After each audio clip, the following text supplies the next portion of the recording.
Hello everyone, my name's Brody, and on today's episode of Read Aloud, we'll be reading Chapter 4 of Part 1 of 20,000 Leagues Under the Sea, Ned Land.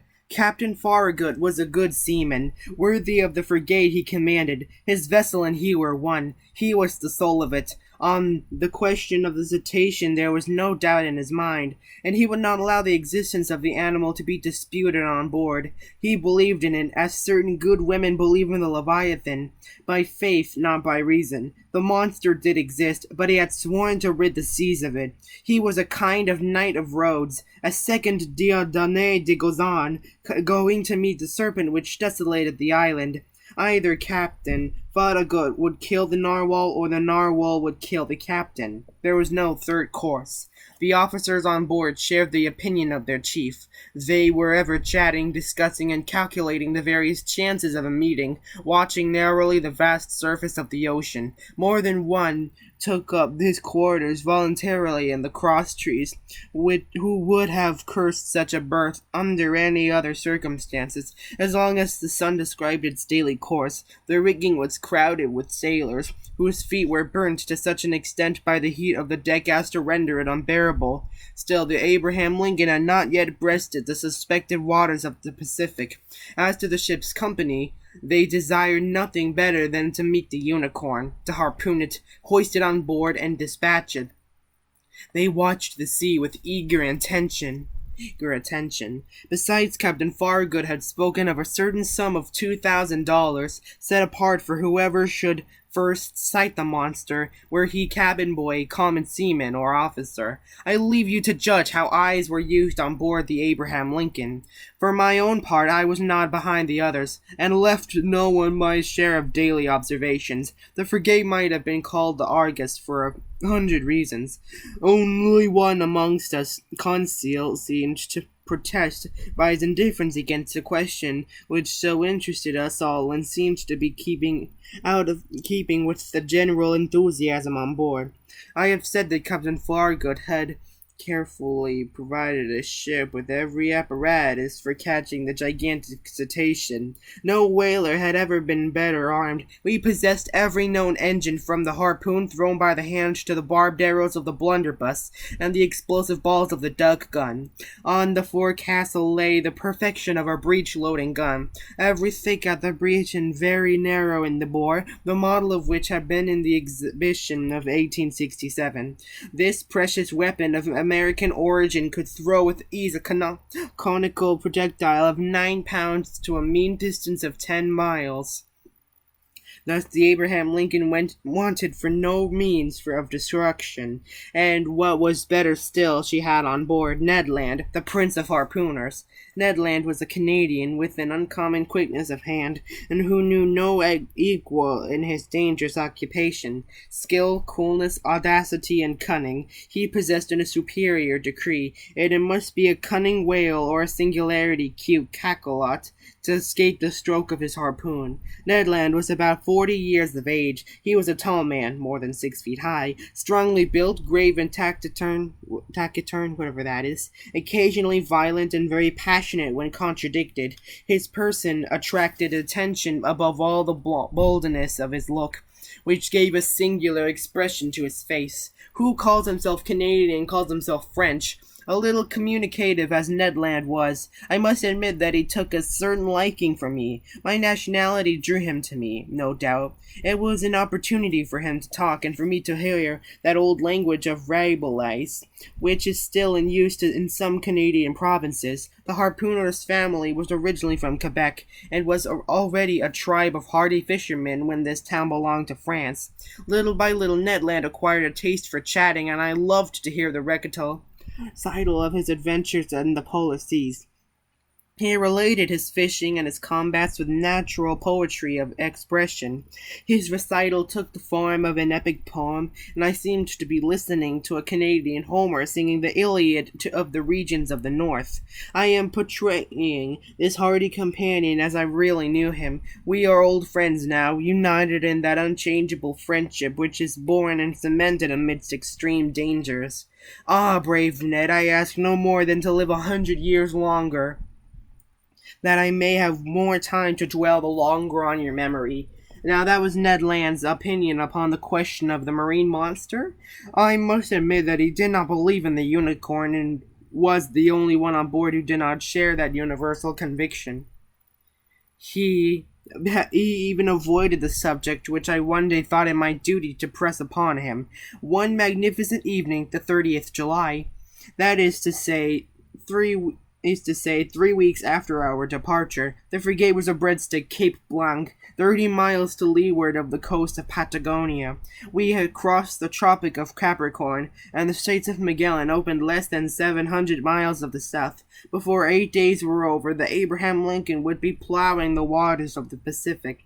Seated on the poop, Ned Land and I were chatting of one thing and another as we looked at this mysterious sea, whose great depths had up to this time been inaccessible up to the eye of man. I naturally led up the conversation to the giant unicorn, and examined the various chances of success or failure to the expedition. But seeing that Ned Land let me speak without saying too much himself, I pressed him more closely. "Well, Ned," said I, is it possible that you are not convinced of the existence of the cetacean that we are following? Have you any particular reason for being so incredulous?" The harpooner looked at me fixedly for some moments before answering, struck his broad forehead with his hand, a habit of his, as if to collect himself, and said at last, "Perhaps I have, Mr. Aronnax. But Ned, you, a whaler of profession, familiarized with all the great marine mammalia, you whose imagination might easily accept the hypothesis of enormous cetaceans, you ought to be the last to doubt under such circumstances." "That is just what deceives you, Professor," replied Ned, "that the vulgar should believe in extraordinary comets traversing space, and in the existence of antediluvian monsters in the heart of the globe, may well be, but neither astronomer nor geologist believes in such chimeras. As a whaler, I have followed many a cetacean, harpooned a great number, and killed several.